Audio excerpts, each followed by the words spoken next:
This Cultural Life, tomorrow at 4:30 on BBC News and iPlayer.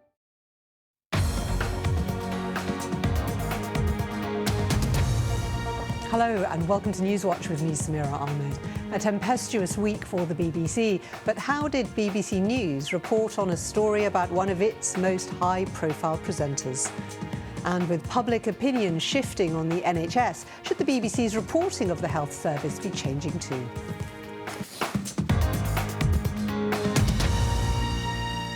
Tuesday wasn't the best of days for the BBC to release its annual report, which spoke of its capacity to bring the nation together and of its remaining the world's most trusted source of news. At that moment, with the identity of the presenter against whom allegations had been made still not revealed, the corporation was in something of a crisis, as its Director General, Tim Davie, discussed in a radio interview with Sarah Montague. You are balancing serious allegations, duty of care, privacy issues and legitimate public interest. And how do you navigate that fairly, calmly and do due diligence? It is a very difficult and complex situation. Tuesday was the fourth day in a row that TV news bulletins and the BBC News website had led on the story. Not only was the presenter's name not in the public arena, but few other facts were available either. The precise nature of the complaint, the presenter's response, or what BBC management knew when. Given that paucity of information, some viewers, like Chris Auger, couldn't understand the priority given to the case.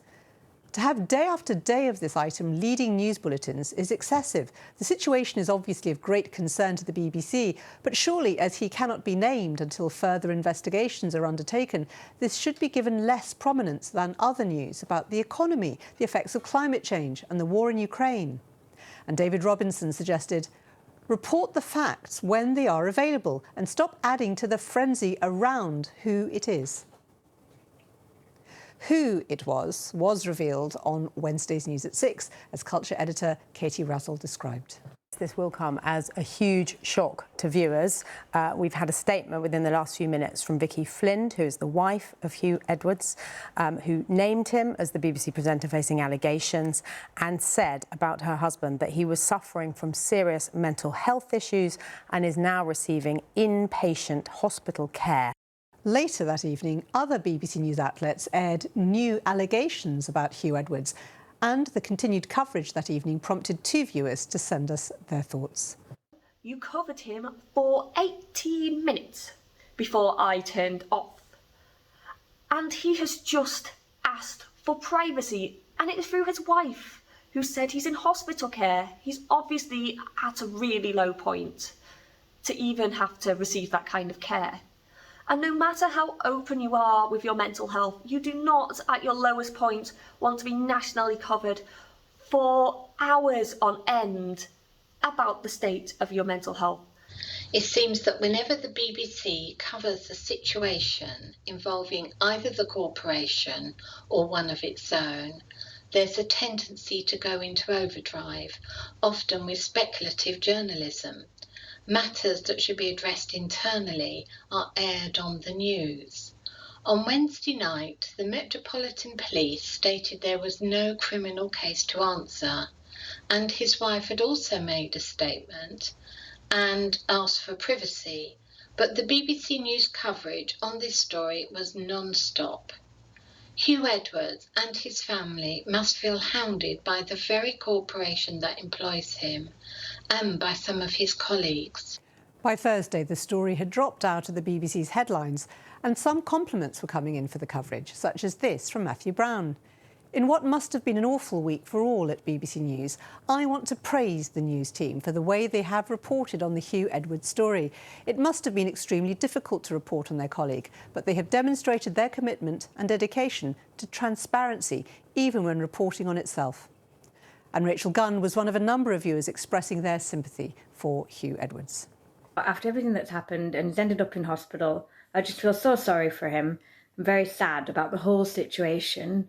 I'm a real believer of people's private lives, and I do really think that he does have a private life and that we didn't really need to know all of this about him. He's a brilliant presenter. So I just wanted to say that I hope Hugh is soon going to be better, and my best wishes to him and his family.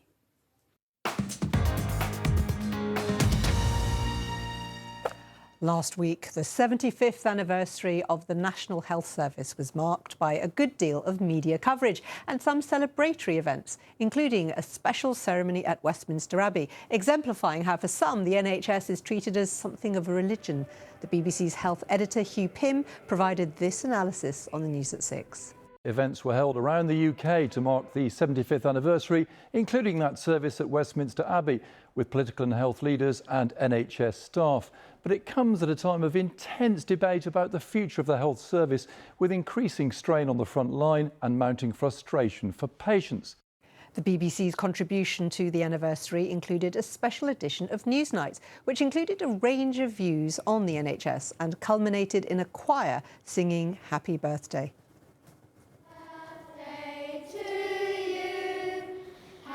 But that decision was greeted with ridicule in some quarters, with the former BBC presenter Andrew Neil tweeting, "BBC Newsnight goes full-on Pyongyang with the NHS. Who at Broadcasting House really thought this a good idea?"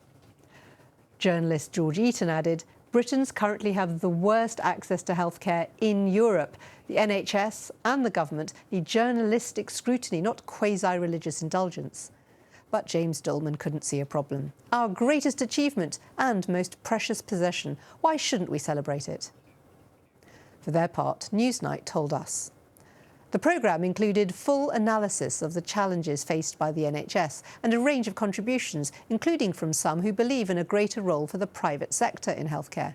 Despite reporting on these challenges, the programme also highlighted the residual overall high levels of public support for the NHS from the British public, and in that context included a short sequence with a local children's choir to mark the anniversary of its founding. More generally, some viewers have told us of their concern that the BBC seems reluctant to report on the faults and problems in the NHS. Here's the doctor and author Rachel Clark.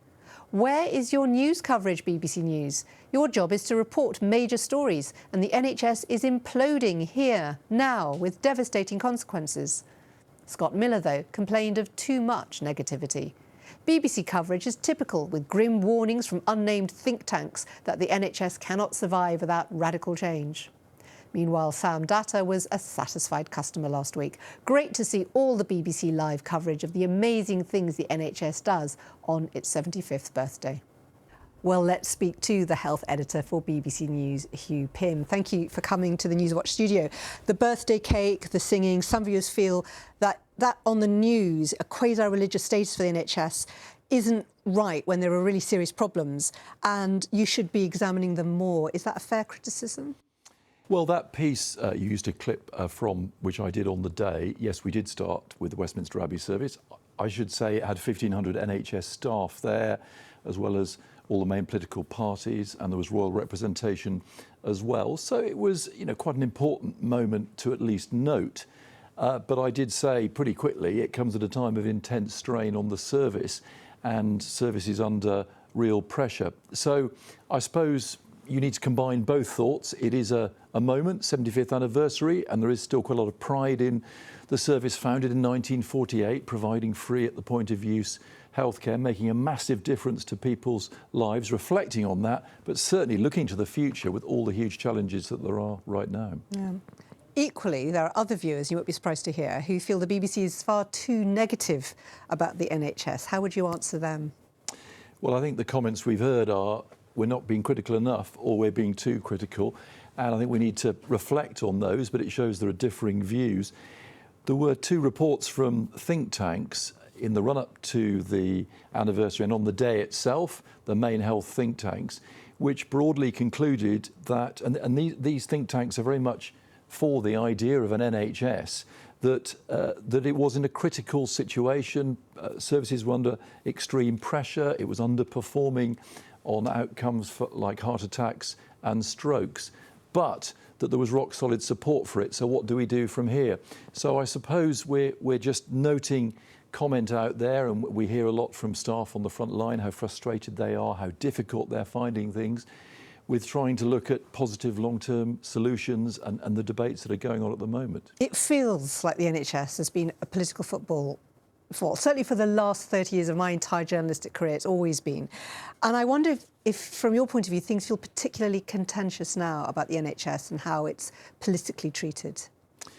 I think what's getting more and more difficult is to reflect differing sides of the debate. There are some people who feel very strongly this model is not working. We need something different. We've seen these huge queues in A&E, and we've seen these long waiting lists. We've seen not very good outcomes for certain health conditions, including cancer, compared to other countries. We need to change this.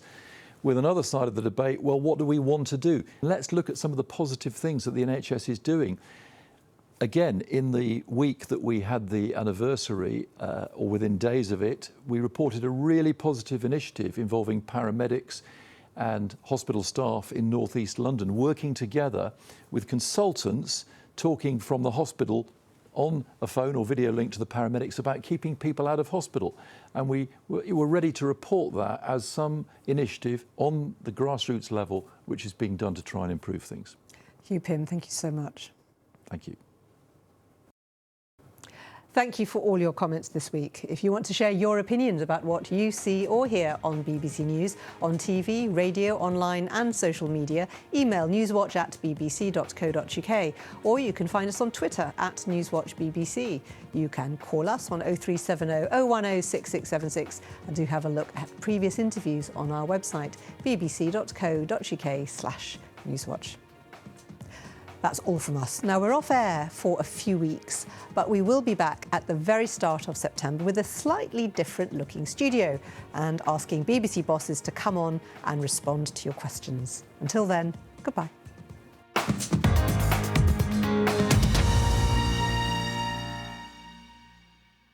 This time,